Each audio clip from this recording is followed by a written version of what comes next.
Hello dear learners, I welcome you all to the today's video lecture on mechanism of action of chloroquine. Chloroquine, as you all know, it's a very famous antimalarial drug which belongs to the class 4-amino-quinolines.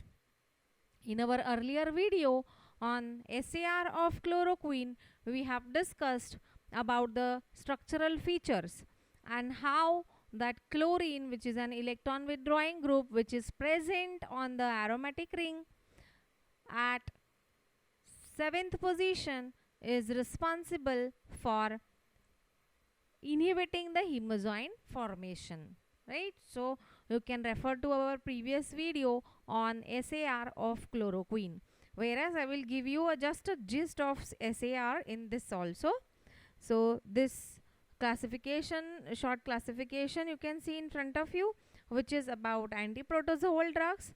So if you will see, with respect to malaria, malaria is also caused due to an protozoan parasite, that is plasmodium, different species. So entamoeba histolytica.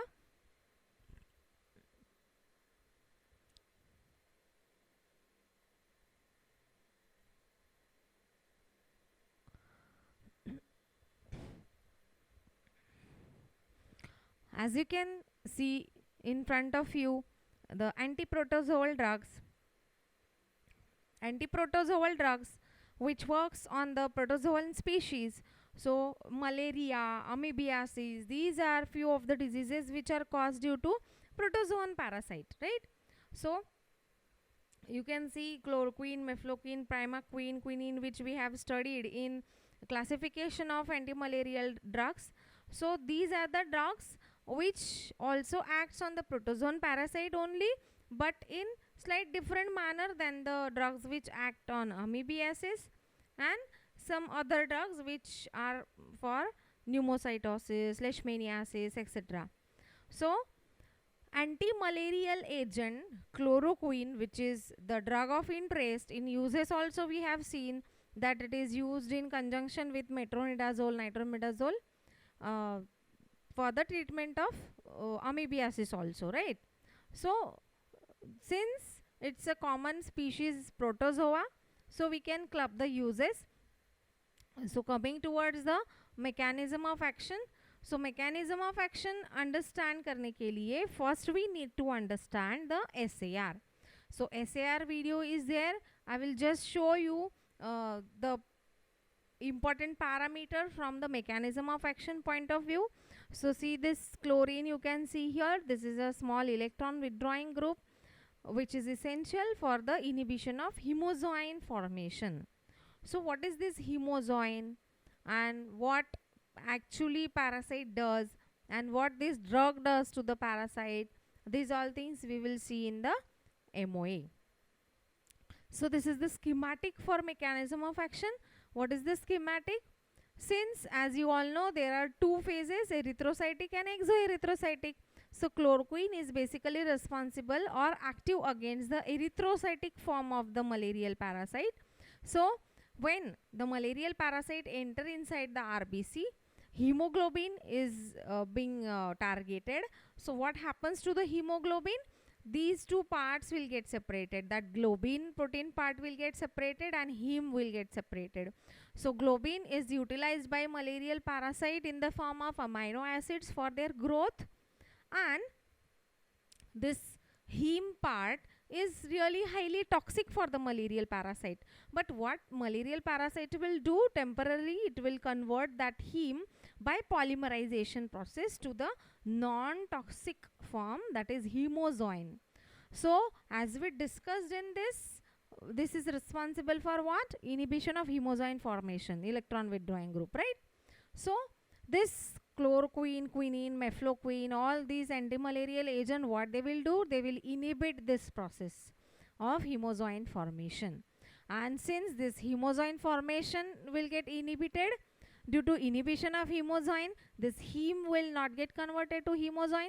Heme will remain in the toxic form, and which will lead to the lysis of parasital cell along with the RBCs. So we will see this This is a very famous book called as Lippincott. You all might be knowing.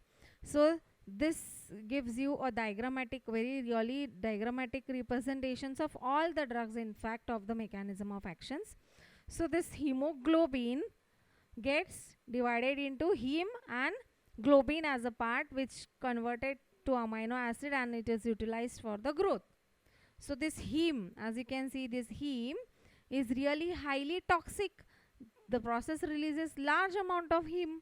So this heme is toxic to the parasite.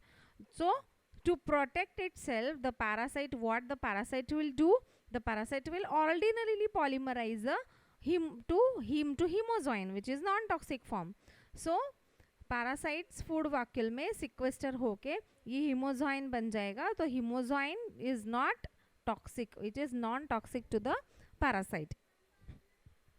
So when this malarial plasmodium is in the red blood cells, RBCs, if this hemozoin formation is gets inhibited by the chloroquine, then this accumulated heme, what it will cause, it will be really a toxic to the plasmodium cell.